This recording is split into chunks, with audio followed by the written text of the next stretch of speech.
My name is Leigh Pawling, as some of you might know, and I'm just taking this opportunity to share with you what I do when I'm not teaching third and fourth grade kiddos at Hazelton.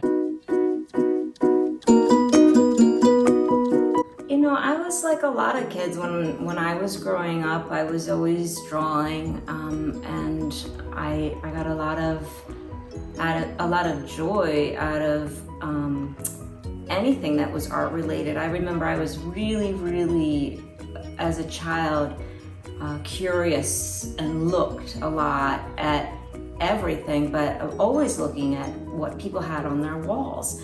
And I feel just extremely blessed because my sisters, I had two sisters that were older than me, and they didn't have that same interest. I had a wonderful teacher, Sue Hand, who believed in me and really helped me not to lose confidence. So I was fortunate. So a lot of you have seen a certain angle of my studio. This is a different view, and I have a lot of things going on, a lot of works that are going to be going to a gallery in Pittston. But I thought it might be neat for you to see some of the works that I've done over the years, and I could tell you a little bit about my process and why I paint the things I do. So I'd like to show you this painting, which is on a nice piece of really nice paper. I love working large, and this shows sort of a watercolor technique underneath, and then I overlaid it with acrylic, which is the figure. The figure repeats a lot in my work, as do, you can see that there are numbers that always go up to my age. And the reason I do numbers is I believe that we hold certain numbers have a effect in our body. So if I were to say 9/11, you have a visceral response in your body. So for instance, if your mother died at age 42, you would be more aware of that age when someone you knew or yourself became that age. So that's the reason I go up to the age that I am. And this particular painting, I was 50 years old. And then a lot of times I also have things that run through my head. And this is a Rumi quote that says, "Like the moon, I wax and wane, but do not die. What leaves from me returns to me." So a lot of my work has to do with the impermanence of things. So here's another one of my, I call it my workstations in my studio. And I've brought out a range of my work.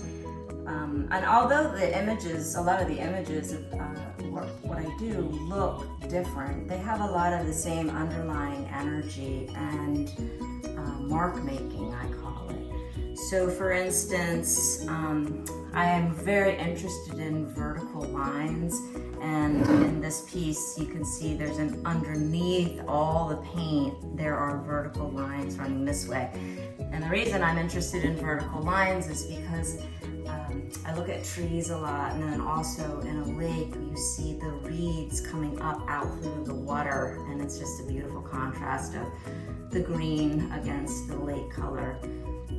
I'm also interested in circles and the figure in motion, because being able to move my body is one of my greatest joys.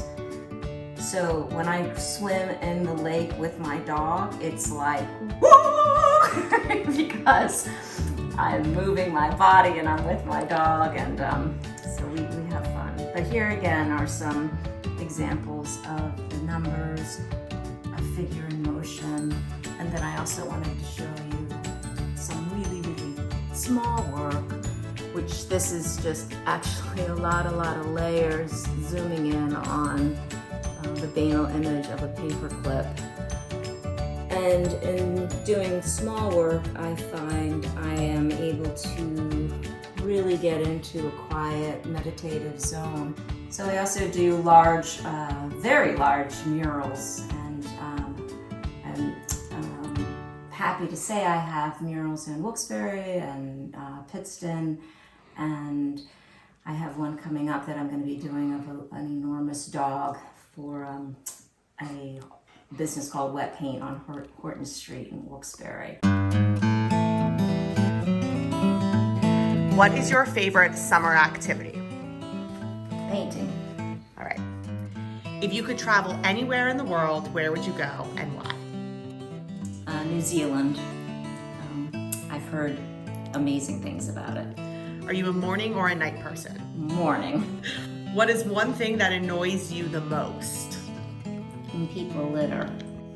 How many books have you read this year?